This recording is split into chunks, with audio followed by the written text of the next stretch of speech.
Hey everybody, Luke here, and today we are talking about self-treatment for SI joint pain. So if you've seen the other videos I've done on SI joint pain, you hopefully have a little bit of background in terms of what causes SI joint pain, kind of how you can differentiate between pain in your SI joint versus like a disc-related type pain or a joint degenerative type pain.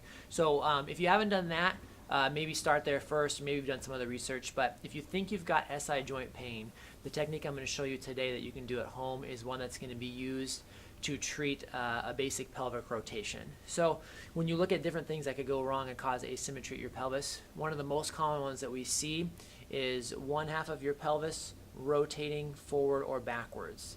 So the most common one that we see is the right side of the pelvis will rotate forwards.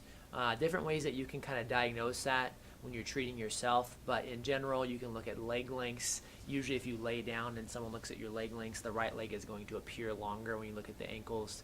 Other pelvic landmarks, like in front, the right side will appear lower. In the back, the right side will appear higher. So you can imagine that right side of the pelvis rolling forward, those landmarks changing at the pelvis, and then functionally your right leg will appear longer. So again, SI joint pain is one of the trickier ones to treat on your own, but if you feel like you've got everything's in the right spot and you want to try this, go right ahead. Otherwise, work with a local therapist or chiropractor, whoever else can help you.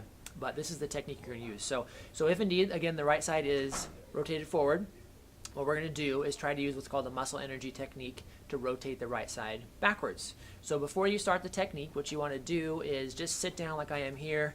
You can't see my knees that well, but what you're going to do, maybe I can hop up here. Now you're not going to see my head.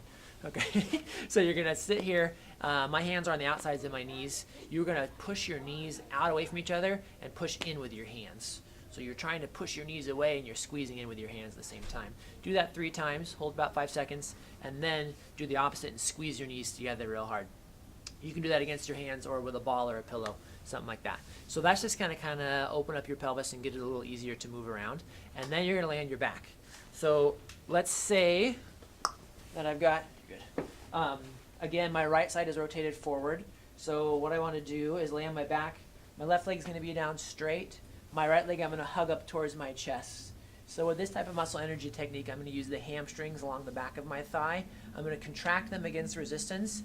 And since the hamstring attaches to the back of your pelvis, when you do that, it's going to rotate that side of your pelvis backwards, hopefully closer to neutral if you've got the right thing in mind. So to do that, with your hands, you're going to pull your thigh towards your chest. With your leg is going to try to push your leg away from your chest, like that.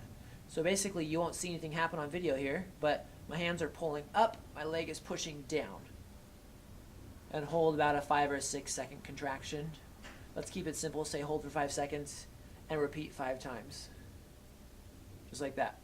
As you're doing more reps, you can kind of bring your knee closer to your chest, depending on how it feels. And again, do it 5 times. When you're done with that, sit back down.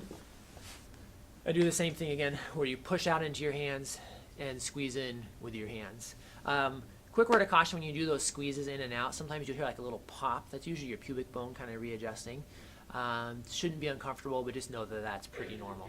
So what you do then, of course, is you try this test, and we do this in the clinic, of course, with patients with SI joint pain, if that's what they have going on.